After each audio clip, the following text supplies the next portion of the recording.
You know, if you're in medical billing, you're pretty much on the front lines of a constant battle. On one side, you've got medical science just leaping forward with these incredible innovations, and on the other, you have the coding and reimbursement systems we all have to use, which are, let's be honest, often struggling to keep up. So how do you bridge that gap? How do you make sure that this amazing cutting-edge patient care actually gets paid for? Okay, let's dive right into this. So, here's our game plan. First, we're going to tackle that core conflict between innovation and reimbursement. Then, we'll get really specific with a case study on the microbiome. After that, we'll see how these same ideas apply to a more common service, medical nutrition therapy. And finally, we'll bring it all home by talking about your essential role in this whole ecosystem. All right, let's kick things off with Section 1, Innovation versus Reimbursement. I mean, this is the core tension of the job, isn't it? This amazing new technology that can literally save lives, clashing with the old systems we have to use to get it paid for. Let's break down why this gap even exists. It really all comes down to this one fundamental question. You see a new procedure, you know it helps patients, but trying to get it through the system feels like pushing a giant boulder uphill. So why is that? Why is it so tough? A perfect example is next-generation sequencing, or NGS. These tests are, well, revolutionary. They can look at hundreds of genes all at once. But here's the problem for us billers. They produce a mountain of data. And while all that data has incredible promise, payers are looking at it and asking, okay, but what part of this is actually clinically useful right now? That uncertainty makes it incredibly difficult to create a single, clear, transparent billing code. So what's the solution? Well, experts like the Association for Molecular Pathology are pushing for a really big shift in how we think about this. They're basically saying we need to stop focusing on the technology, the specific machine or the platform, and start coding based on the clinical question the test is trying to answer. This is a total game changer because it builds flexibility right into the system so it can adapt as the tech evolves. Okay, so let's move on and see how this all plays out in the real world. We're going to go from the theoretical to the intensely practical with a deep dive into billing for fecal microbiota transplants, or FMT. First, just a quick baseline so we're all on the same page. FMT is a procedure that's become a literal lifesaver for patients with recurrent C. diff infections, the kind that just won't go away with antibiotics.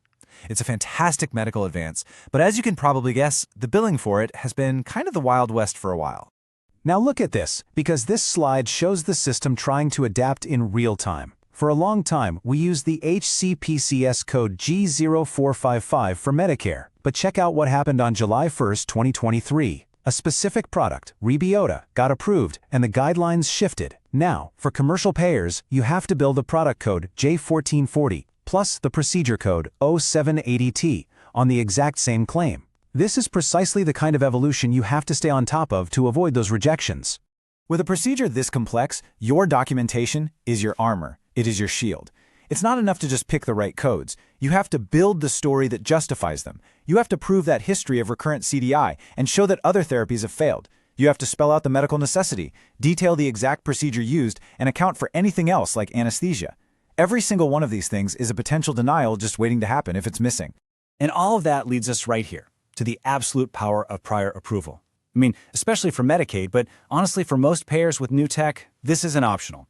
Skipping this step is a direct path to denial. And you're not just risking the practice's reimbursement, you're potentially sticking the patient with a massive bill. Getting that approval up front is one of the most powerful moves you can make to guarantee a clean claim. Okay, Section 3. Let's switch gears. We're going from a really cutting-edge procedure like FMT to something we see a lot more often, medical nutrition therapy, or MNT. The point here is to show that these core principles, precision, documentation, they apply everywhere, not just in the most complex cases. You know, a super common point of confusion with MNT billing is the difference between 97802 and 97803. It's actually really simple, but it's so critical. 97802 is for the initial assessment. The first time you see that patient, do the deep dive, create the plan, that's it.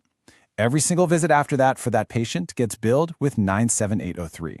Mixing these up is one of the quickest ways to get an MNT claim kicked right back at you. So does this kind of precision really matter? Well, let's make it real. The 2026 national Medicare rate for a single 15-minute unit of that initial visit, 97802, is projected at $36.74. Now, just multiply that by the number of units in a session, and then by the number of patients your practice sees. You can see how fast those small coding errors add up to some serious lost revenue. Your attention to detail is literally money in the bank. So let's just run through a quick checklist of common mistakes to avoid. We already talked about using 97802 for follow-ups. That's a big one. But there are others, like not documenting the exact face-to-face time or billing the wrong number of units. Remember, you need at least 8 minutes to bill a single 15-minute unit. Also, not verifying coverage beforehand, that's just asking for trouble. And a huge one for Medicare, you generally can't bill for MNT and diabetes self-management training on the same day. Just avoiding these few things will make your life so much easier. And that brings us to our final section, the biller's essential role. Let's zoom back out and connect all these details to the really vital part you play in the whole healthcare system. I really want this to sink in. Your job is not just data entry. You are the crucial translator between this incredible medical science and financial reality. That precision it takes to know you need to bill J1440 with 0780T for FMT, or to know you never ever use 9702 for a follow-up, that's what makes it possible for a practice to even afford to offer these treatments. You are the engine that allows innovation and patient care to actually be financially sustainable. You know, we started this whole explainer talking about the challenge of coding for something as complex as genomics. The ultimate goal, like the one from the Association for Molecular Pathology, is a system that's transparent and easy to use. And that's not just some abstract idea. It is the practical goal that you are working toward with every clean claim you file, every denial you successfully appeal, and every new guideline you master. So I'll just leave you with this question to think about. This technology is not slowing down. New treatments, new tests, they're going to keep coming. And as they do, the system is going to need experts, people like you, to navigate all that complexity and to build the financial pathways that connect innovation to the patients who need it. Your expertise isn't just a job skill, it's a critical part of actually shaping the future of medicine itself.